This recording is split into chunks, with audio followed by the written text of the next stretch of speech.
こんにちは、テリーです。こんばんは、ゆっくりです。ご視聴ありがとうございます。ありがとね。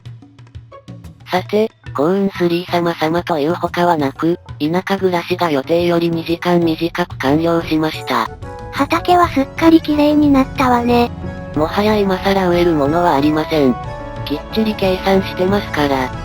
さて前回は、骨粉線香をほぼ使い切って、小麦と人参じゃがいもをエメラルド41個相当の数まで量産しました。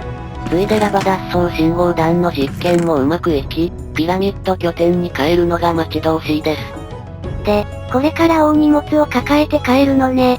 それを考えると帰るのが億劫なんですよね。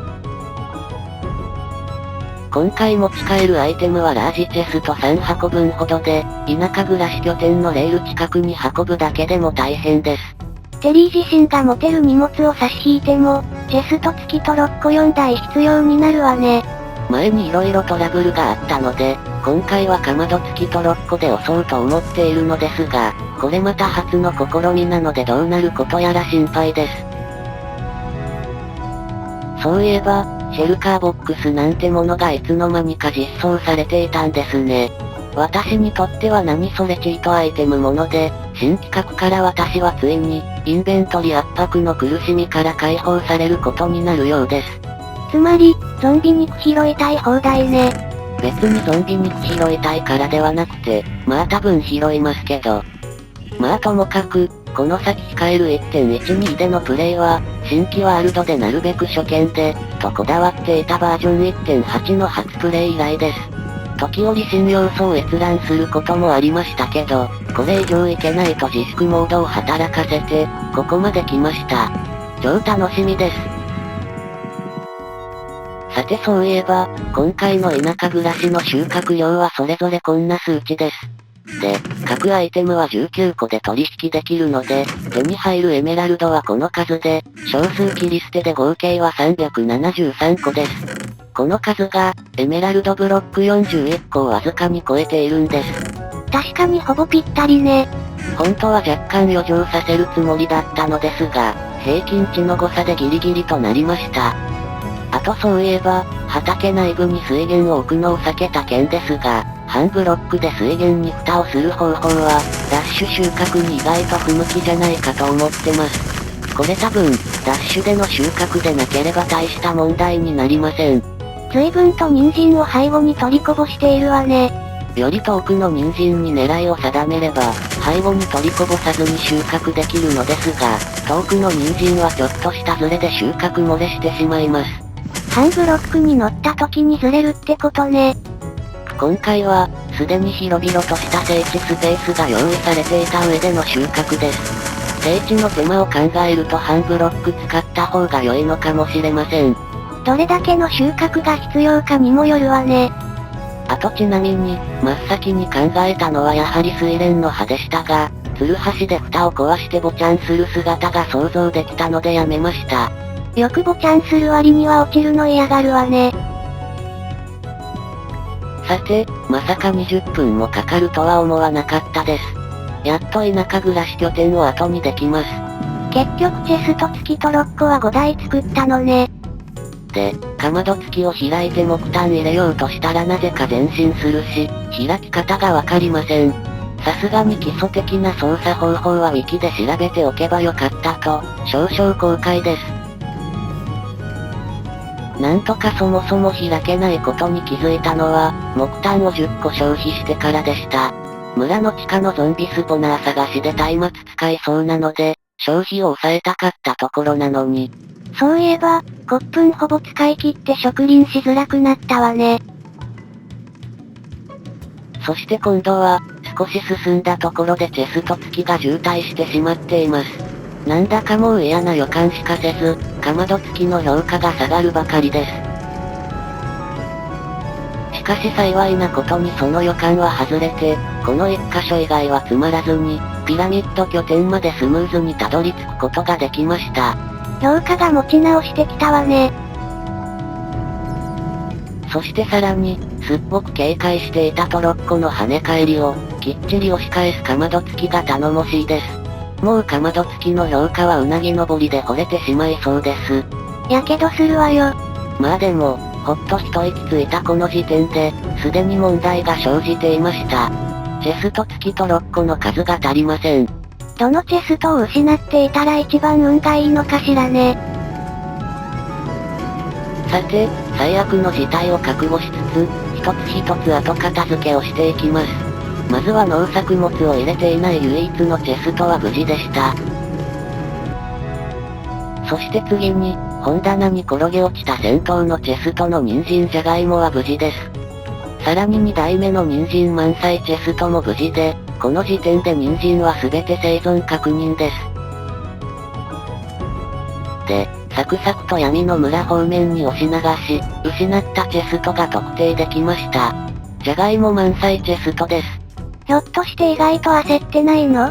まあなんというか、農作物を交互に植えたら早く成長するとのご指摘いただいて、ちょっと興味がやばいです。検証ごとになると前向きね。とりあえず軽くググったら、単に同種の農作物の隣接を避けるのではダメで、一列置きに植えるのがいいようです。となると、周囲の土の養分の奪い合いしようと仮定すれば、隣接植えで成長促進するとは考えにくく、斜めに植えられている農作物が成長阻害しているのかなと。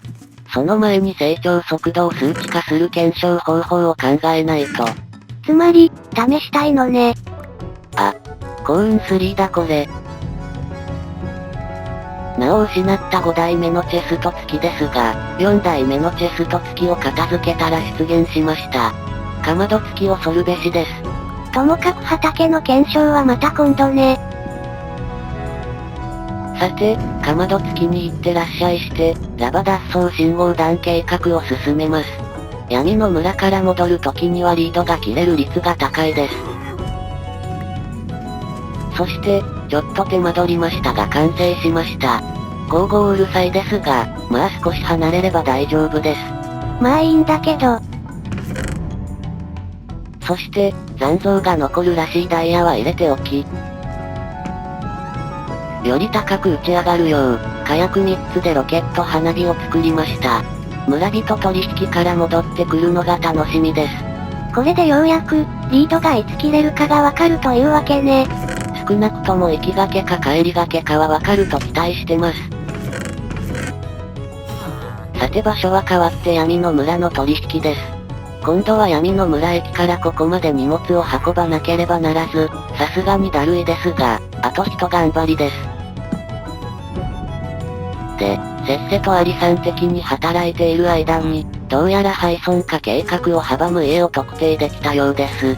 やっぱり井戸から遠い家だったわね。村自体にはなるべく手をつけたくないので、ピラミッドの透過ブロックのすぐ裏に遮蔽ブロック貼り付けましょうか。そこまでして廃村化したいの？多分ピンポイントで済むので、大した手間ではないと思います。さて、ようやく取引準備完了。ここからは怒涛の取引タイムです。で、10分後には、取引は半分ほどまで進みました。トータル20分で済むわね。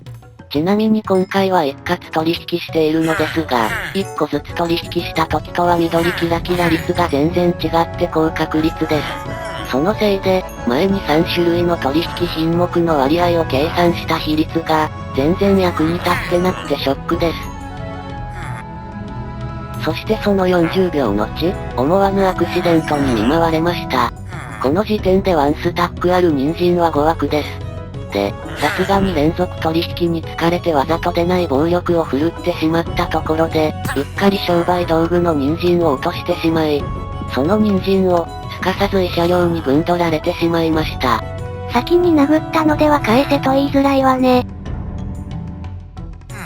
そして、ともかく手持ちの最後の一品の取引が完了し、数を数えてみたら、エメラルド41ブロックに、2つ足りません。